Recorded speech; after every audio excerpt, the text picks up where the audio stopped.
Ayesha ji, very warm welcome to you on this episode.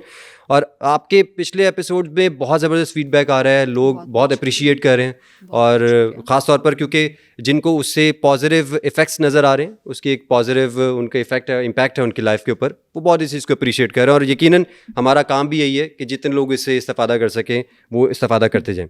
अच्छा, जब हम स्टमक डिजीज़ की बात करते हैं, मैदे के मसाइल, ज़ाहिर है एक बड़ा ही एक वो इंग्लिश में एक सेइंग है कि you become what you eat.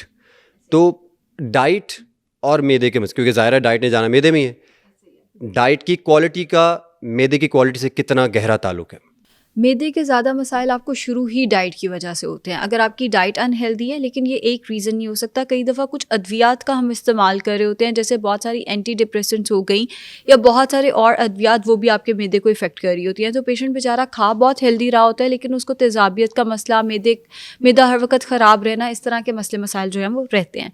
इसके अलावा जो मसला आता है वो IBS का मसला आ जाता है मैदे में, जिसमें पेशेंट को जेनेटिकली भी IBS हो सकता है, या वो स्ट्रेस की वजह से या लेटर ऑन लाइफ में किसी भी वजह से IBS डेवलप कर लेता है, जो कि मैदे का एक मसला है, जिसमें कॉन्स्टिपेशन रहती है, डायरिया रहता है, या दोनों के एपिसोड्स बार बार आते रहते हैं।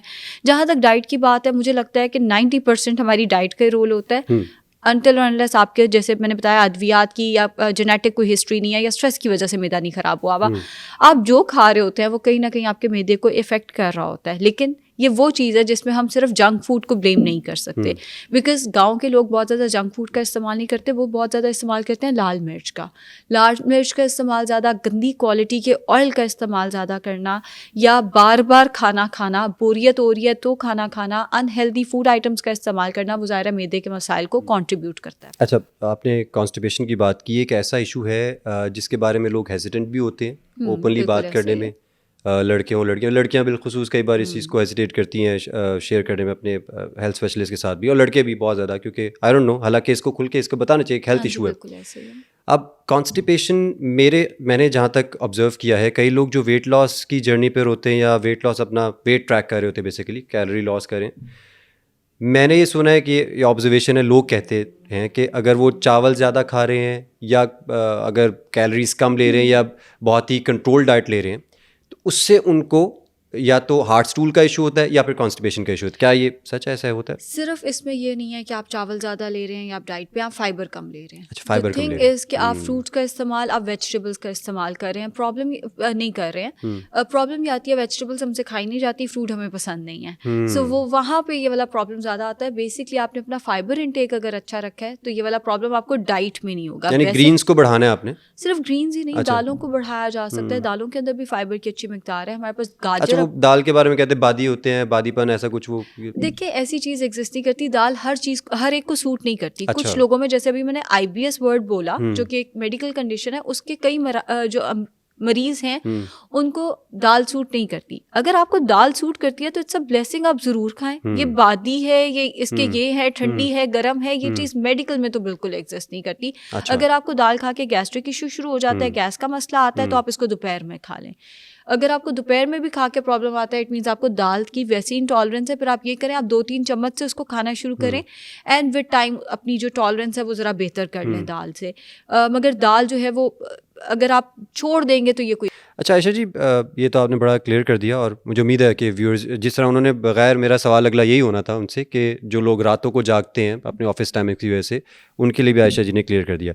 अच्छा, ये कहा जाता है कि जो ब्रेकफास्ट है वो भरपूर करना चाहिए, ये मैंने अक्सर सुना है। अब मुझे नहीं पता, एक कॉमन एक सेइंग है यहाँ पर पाकिस्तान में ख़ास तौर पर, और इंडिया में भी इवन के, कि आप उठें और भर के पेट ना नाश्ता करें, पराठे खाएं, और जितना फैट जो भी आ रहा है, दही भी खा लें, चीज़ भी खा लें, पीनट बटर भी खा लें, कुछ भी खा लें।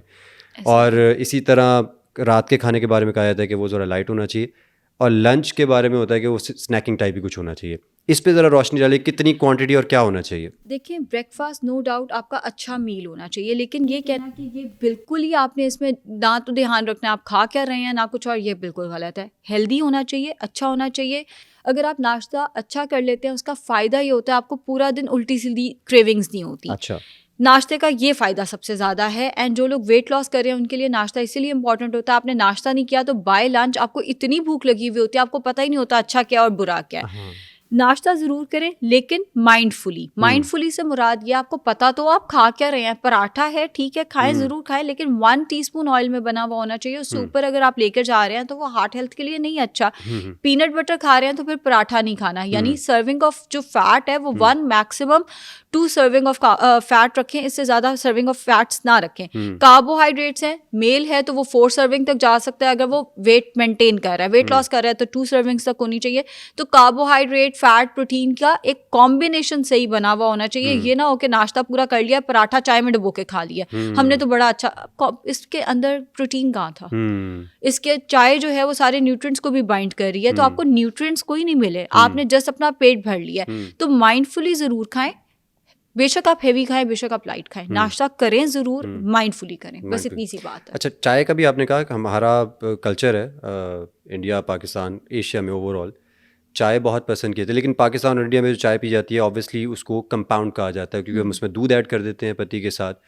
तो चाय मैदे के लिए कोई फ़ायदेमंद है या नुकसानदेह, इसको आज क्लियर कर दें क्योंकि इसमें मल्टीपल ओपिनियंस हैं। देखिए, मैदे के लिए अगर हम सिर्फ मैदे के लिए बात करें, अगर आपको तेजाबियत का इशू है तो चाय आपको कम से कम पीनी है। अब नहीं, चाय इटसेल्फ उसमें दूध ऐड कर देना क्या ये हेल्दी है? मतलब क्या ये कंपाउंड हेल्दी है वैसे ओवरऑल फंक्शनिंग के लिए मैदे की? चाय के अंदर दूध जितना कम से कम हो उतना चाय का फायदा है। इसको शरबत की तरह हम बना लेते हैं एंड मुझे भी वही चाय पसंद है जिसके अंदर जो दूध है वो थोड़ा ज्यादा हो। अब ज्यादा दूध की मेरी और आपकी डेफिनेशन डिफरेंट हो सकती है। मेरे नजदीक ज्यादा दूध है 1/4 कप। इंग्लिश टी होती है उसमें 2 टेबल स्पून होता है, वो तो ना पी जाती है ना समझ आती है इसका करना क्या है, बट 1/4 कप मेरे लिए ज्यादा है। आम बंदों के लिए अगर आप देखें तो 1/4 कप में तो चाय का मजा ही नहीं आ रहा। दूध के अंदर हम पत्ती डाल देंगे, हाँ जी, उसके एंटीऑक्सीडेंट्स भी ज़ाया हो गए। जो चाय के अंदर, चाय के पत्तों के अंदर एंटीऑक्सीडेंट्स हैं जो आपको बहुत सारी बीमारियों से बचाते हैं, जो आपकी स्किन के लिए अच्छे हैं, आपके दिमाग के लिए अच्छे हैं, आपके बालों के लिए अच्छे हैं, वो दूध के साथ बाइंड हो जाते हैं। दूध के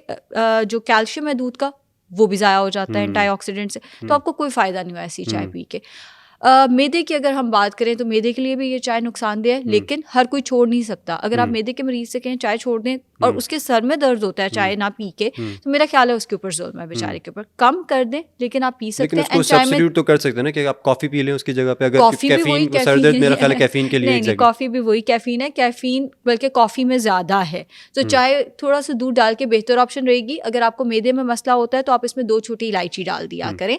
लेकिन जहां तक बात है कि चाय मैदे के लिए अच्छी है, कोई बहुत अच्छी चीज़ नहीं है। जहां तक बात है कि कॉफ़ी और चाय में से क्या बेहतर है, चाय बेहतर रहेगी। कॉफ़ी भी पी जा सकती है अगर आपको पसंद है, लेकिन उसमें कैफीन ज़्यादा है तो वो मैदे को ज़्यादा छेड़ेगी। एंड जो चाय के अंदर दूध है उसकी मिकदार कम। It goes the same for plain black coffee भी। अगर प्लेन ब्लैक कॉफ़ी है वो भी मैदे के लिए नुकसान है उसके। देखिए, वो भी मैदे में तेजाबियत तो डेफिनेटली कर सकती है। कैफीन तो उसके अंदर भी मौजूद है। तो कैफीन बेसिकली तेजाबियत कॉज करती है। डेफिनेटली कैफीन तेजाबियत कॉज कर सकती है। अच्छा, दूसरी चीज़ ये बताइएगा कि हम ये देखते हैं कि वेट लॉस कर रहे हों या अगर कोई स्ट्रेंथ ट्रेनिंग कर रहा है, वो अपनी नेचुरली प्रोटीन का इंटेक बढ़ा देता है और कार्ब्स को थोड़ा सा कंट्रोल कर लेता है।